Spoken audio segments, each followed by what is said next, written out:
अलवर के सरिस्का में आज फिर से आग लग गई। टहला रेंज के उमरी क्षेत्र में जहाज वाले हनुमान मंदिर के पास ही आग लगी है। आग पर काबू पाने के लिए करीब 70 वनकर्मी मशक्कत कर रहे हैं। सरिस्का और वन विभाग के अधिकारी भी मौके पर पहुंचे हैं। आपको बता दें कि 27 मार्च को भी सरिस्का के अकबरपुर रेंज के बालेटा रोड के आला क्षेत्र में आग लगी थी। हमारे सहयोगी लोहावन अधिक अपडेट के साथ फोन लाइन पर जुड़े हैं। लोहावन, क्या स्थिति है? क्या आग पर काबू पाया जा सका है? जी नहीं, आग पर अभी काबू नहीं पाया जा सका है। आग जो है, सरिस्का की जो आग है वो बेकाबू हो रही है। और जो ये आग है इस बार टहला रेंज के भसोटा व जहाज का जो एरिया है वहां लगी है। दोपहर 12 बजे ये आग लगी थी। अभी से जो है आग पर काबू पाने का प्रयास किया जा रहा है।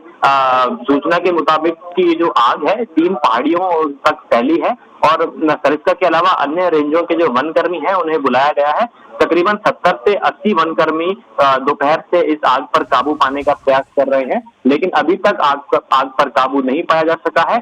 देखिए, जो सरिस्का में 27 मार्च को जो है आग लगी थी, वो एक बार फिर से आज सुलगी है। देखिए, अकबरपुर रेंज में 27 मार्च को आग लगी थी, इस पर काबू भी पा लिया गया था, लेकिन फिर से हवा चलने के कारण कई जो खोल है जंगल में जहां आग सुलग रही थी, वहां एक बार फिर से आग फैली। तो 2 जगह अभी आग चल रही है, एक टहला रेंज में और एक नारंडी के आसपास जो है वो आग सुलग रही है। आग पर काबू पाने का प्रयास किया जा रहा है, लेकिन अभी तक सफलता नहीं मिली है। जी तो लुभावन, क्या फिर से स्थिति ऐसी बन रही है कि जैसे पहले हेलीकॉप्टर की मदद ली गई थी या अतिरिक्त संसाधन झोंके गए थे इस पूरे ऑपरेशन में? तो क्या लगता है आपको, क्योंकि काफी देर हो चुकी है और आग पर आप कह रहे हैं कि आग पर काबू नहीं पाया जा सका है, तो क्या प्रशासन की ये भी तैयारी है?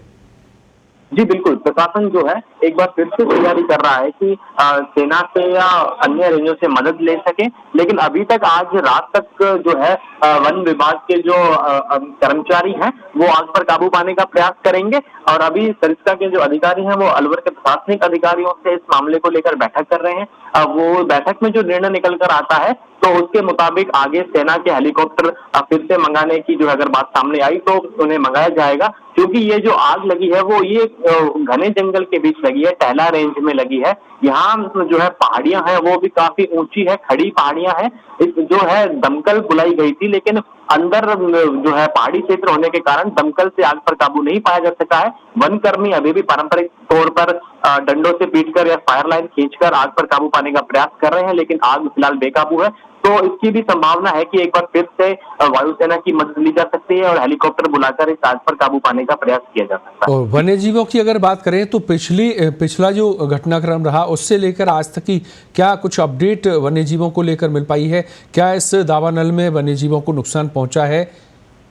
जी देखिए, अभी तक इसकी कोई आधिकारिक सूचना नहीं मिल पाई है कि कितने वन्य जीव जो है उन्हें नुकसान हुआ है। हालांकि अच्छी बात ये रही कि जो पिछला दावानल था अकबरपुर रेंज में जब आग लगी थी, वो बाघों का मूवमेंट उस क्षेत्र में होने के बावजूद भी कोई हताहत की सूचना सामने नहीं आई थी। लेकिन अब ये जो दूसरी आग लगी है इसमें अभी आधिकारिक पुष्टि नहीं हो पाई है कि कितने क्या वन्य जीवों आग की चपेट में आए हैं। तो अधिकारियों की पुष्टि के बाद ही ये कहना उचित होगा कि इस दावानल में कितना नुकसान हुआ है। जी।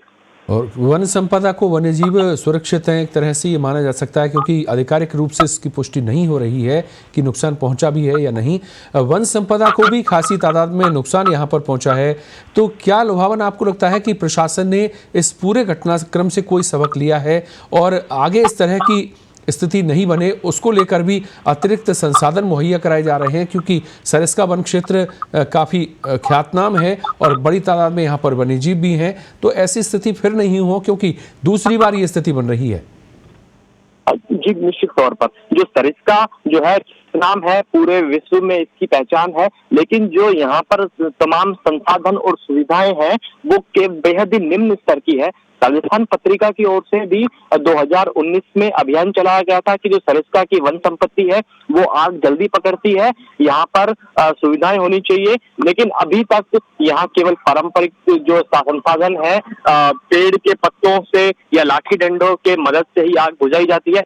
तो सबक सरिस्का प्रशासन ने नहीं लिया है पिछली आग से, क्योंकि अभी जो आग का लगने का कारण है वो गर्मी बताई जा रही है, क्योंकि अलवर में अभी अप्रैल ही शुरू हुआ है और अलवर का तापमान 40 डिग्री है।